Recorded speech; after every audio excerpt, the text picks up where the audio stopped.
Thank you all so very much. And boy, I like your background here. It looks like some of my backpacking pictures that I like to share with my friends. It really does. I camp right there. All right, let's see. You should be up. Great. All right. I think I'll leave it like this. I have 2 slides for you, and I'll go through them pretty quickly. The others will be relevant to some questions you may have later. But what you were looking at here is the campus energy use index. This is the amount of energy the campus uses on the whole, converted to thousands of BTUs and divided by the occupied square footage of the campus for all these years. And I'm not certain you can see all that. In the year 2000, we were, let's try and see if projection mode will be more clear. A little bit maybe? Okay. Back in the year 2000, our energy use index was 209 kBTUs per square foot, and down we come here to the FY16, we're at 151 kBTUs per square foot. Our goal for this coming year is to hit 150 for FY15. We have accomplished this in a lot of ways. Some numbers I would like to share with you, and I beg your indulgence here that I didn't put labels here, and there's a reason for it. But let me cover this very quickly. First of all, $13 million. That is your annual energy budget here at Texas Tech for energy only. That's not maintenance and operations. There is no overhead. That's purely the dollar value of the energy that we pump in and out of the university in order to perform the mission of the university.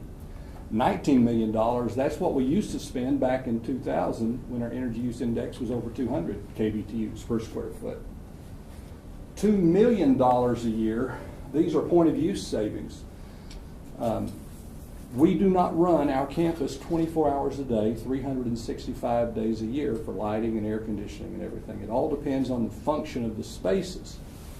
But if we were to run the entire university 24 hours a day, 365 days a year, the additional HVAC costs and some other ancillary costs would be an additional $2 million per year in order to do that. So our focus now is on point of use savings. We try to identify a space and is it being used and when is it being used and how is it being used, and then we try to ensure that the energy is supplied during that interval of use, not during the middle of the night when the room is empty. 150, that's our energy use index currently. I already told you that in the year 2000 we were at over 200. We were at 209 kBTUs per square foot.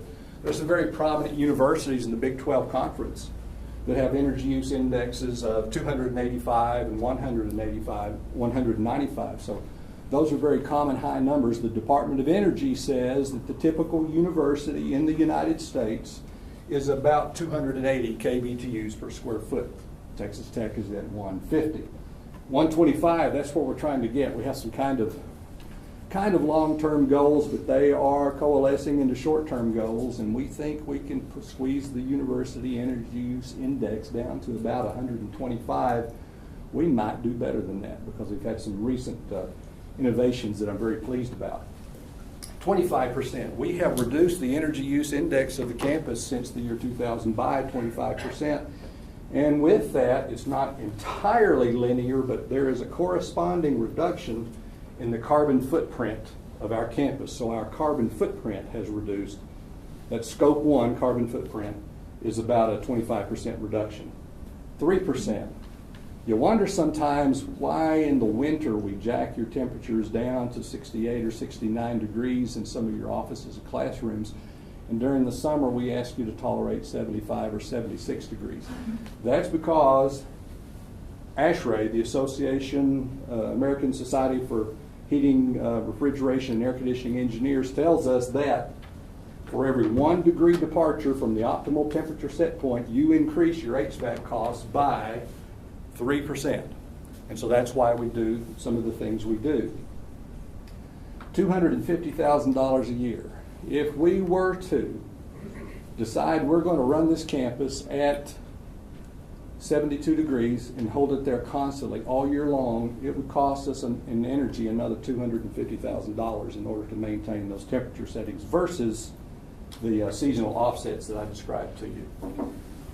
$1.2 million. As I mentioned to you earlier, we don't run the campus 24 hours a day, but there are some facilities like this very building that must be run continuously. We put the campus on an 8 to 5, Monday through Friday schedule. And any hours of operation you need beyond that, we ask you to let us know about it. We'll go to the facilities allocation council, tell them what the approximate cost will be, and then they'll give us a yay or nay and approve those kind of things. The sum total of those exceptions, everything that runs beyond the 8 to 5, Monday through Friday, everything that runs on the weekend, comes out to about $1.2 million. It was $1.07 million in FY14, $1.2 million in FY15.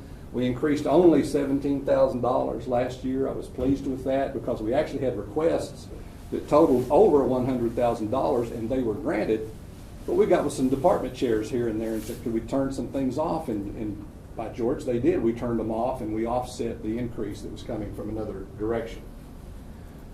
$14 million per year. The Office of Energy Management was created in 2008.